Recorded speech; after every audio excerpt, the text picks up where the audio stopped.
One of the reasons we buy a Segway Villain is that great looking screen in the console. It's huge, and having a GPS built in is perfect. Unfortunately, my experience and that of many others out on the trail, it is not impressive. I was expecting a lot more from this GPS. I've traveled all across America for many years using Garmin products and Google Maps. Granted, this was paved roads, but it set expectations. The villain screen is basically an Android tablet, so you would think it would be easy to download a better app and have great results. So far, nothing that Larry and I have tried has made us happy. I have Onyx Off-Road on my cell phone, and I'm starting to get very comfortable with it. But wouldn't it be nice to have it on a big screen in the villain? Well, I bought a wireless USB keyboard so I could download Onyx onto the Segway device. However, the performance didn't make me happy. Larry even went a step further. He bought a USB CarPlay dongle. Still not happy. The search continued. Santa brought Larry a new solution for Christmas, a Carpuride 903 system, which gives you a GPS with a 9.3-inch screen and a whole lot more. It's around 150 bucks on Amazon. Today, we're going to show you how easy it is to install. After Larry takes it on a few rides, we'll let you know in the future videos his thoughts, likes, dislikes. The good news for today, this is a short, easy installation, so let's just get started. You're doing it. So Larry has now turned Onyx on his cell phone, which is plugged into this CarPlay device, Bluetooth-wise, or is it actually plugged in by a cable? It's plugged in USB cable. So it's a USB cable from his cell phone to the CarPlay box and into the USB cable in the glove box. And now he's turning this on, and you know, there's always a wait for the screen to come up. Only now, instead of Segway controlling the screen with their defaults, Larry's phone is going to take control. Hopefully.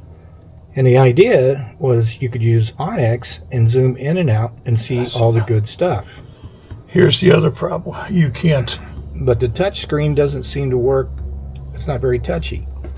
Let me unplug it again and try it. Sometimes it does this when he plugs in the cable. So this turned into quite an ordeal. It was time consuming, even if it worked properly.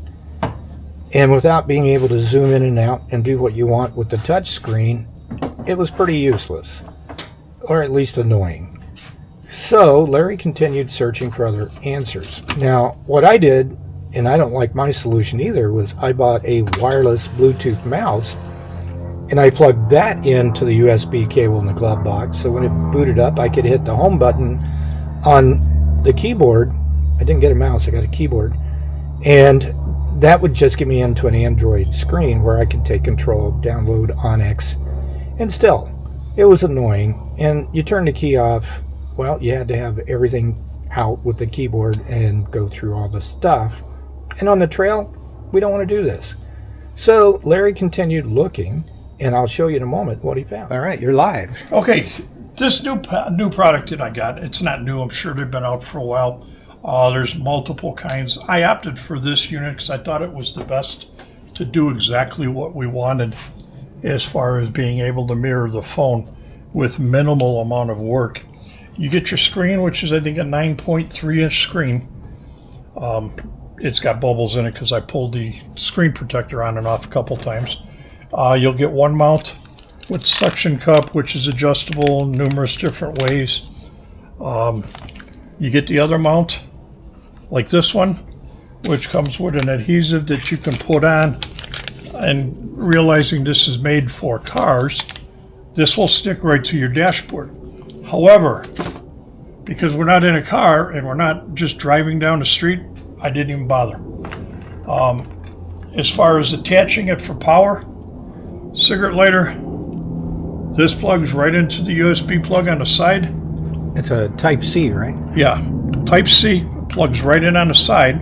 It actually has a neat little setup with the L shape because that way it pushes the cable backwards rather than stick out. Well, we don't need that because I'm not hooking it up to that.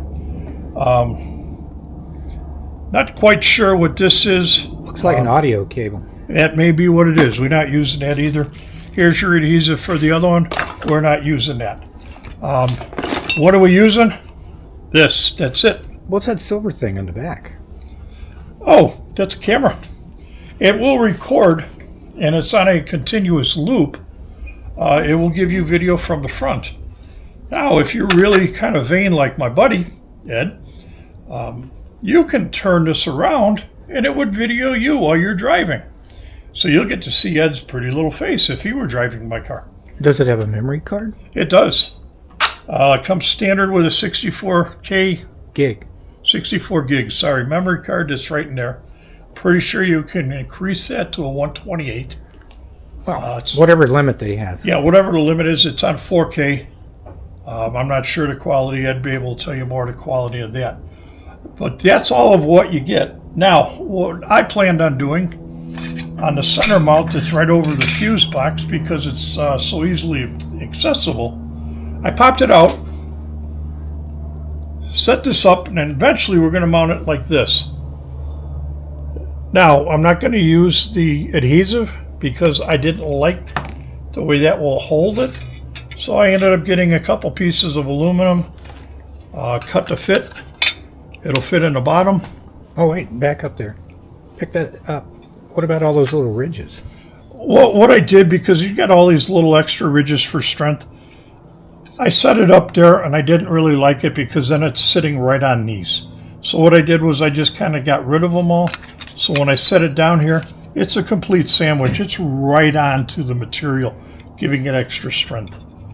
Now, for the front, the top, because I have to have a way of mounting it, I figured I would sandwich it in like this. Now, this will slide right over there, the top of that, and it will mount with 4 bolts right onto the back. And then this plate. And that'll be underneath it, like this. Super so now you have a sandwich. This was extremely expensive. For both pieces of aluminum, it was $1.10. Cost me more to have them cut it down into squares, and then I cut everything else to fit. Now, so far, everything else has been super easy. Now we get to the biggest pain in the butt. Getting those 4 screws to go through here and there and there with just 2 hands. Well, good thing Ed's here. Well, good thing Ed's here. You'll have 4 hands. I'll have 3 hands because he's going to be standing there with a camera in one, and maybe I'll get him to use the other. So what we're going to do is save time. I'll get them all started in there. We'll get them tightened up and then show you the final result. So many hours later, you can see all 4 bolts with the nuts and washers. And yes, it did take 3 hands, and we were able to do it with the exact size washers in one fell swoop. Looks good. So the power for this device is going to come out of the USB cable in the glove box through that little rubber port back there in the back of the glove box, which keeps the water and most of the dirt out. And the blue cable is just going to feed right on up to power this. So we're looking at the back of the glove box, up in the front of the vehicle, and you can see the blue cable coming out as well as the original black cable. You on? Yeah. All right. The cable here has to come through, and I tried putting it on coming up through the side, and it would leave like a little bubble. I didn't want that, so I cut a hole to where I could take my USB cable and bring it up, pull it out, put it in. Just plug the USB cable in, super easy. Once you have it turned the right way where you can see what you're doing. And then you just put that cover back where it belongs. And like I said, you just want to adjust it. The big black knob in the back.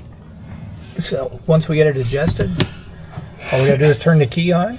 And that's it. Watch how quickly it'll load now. So you can see the Segway's loading the screen, but you see the new unit. Whoops, we're ready to roll. Look at that. Now And it says it's loaded. And it's connecting to your phone via Wi-Fi. Wi-Fi Now, let me get back. or Bluetooth. Bluetooth, I'm sorry. Yeah, Bluetooth. That's good. Come on. Well, Turn the that's camera the off. camera working.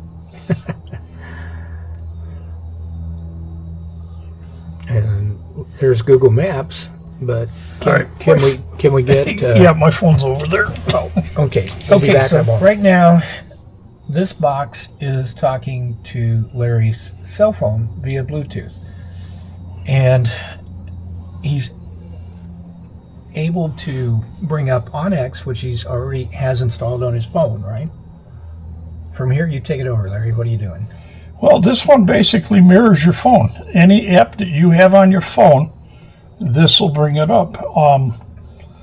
Like I said, with this one, you can do messages on it. You can type. You can use the phone. It'll play the radio. It'll do numerous things as opposed to the other one. And if you go down a little bit, you'll notice that the normal screen is still functioning as it normally does. And you can bring up whatever you want. This is good if you're doing any hill climbing because you get the off camber and everything else. But I can use that now, whereas before I couldn't. So let's go back up here and see what happens when I hit on X. Holy crap, look at that, pulls it right up. Now, can I move it around? I can. I can sit there and bring it in and out. And this one's pretty close. Can you do pinch? Like you would on your phone? No, you can't do that because it won't work off your fingers. You've got a plus and minus, which actually will bring you to where you want. Now, this is Bulldog Canyon. And if you want to bring in the whole screen, it'll bring in the whole screen. As like any other Onyx that you have on your phone, it will follow your trail around. Now, if you're looking for a place, or say you're out somewhere and you mistakenly take a wrong turn, which we never do we? Nah, we might miss one. Okay, well, anyhow, if you want to find out where you're at, you just turn around and hit that button. It shows you exactly where you're at. You don't want to show where your house is, do you? Yeah, it doesn't matter. So, there you go. That's how easy it is.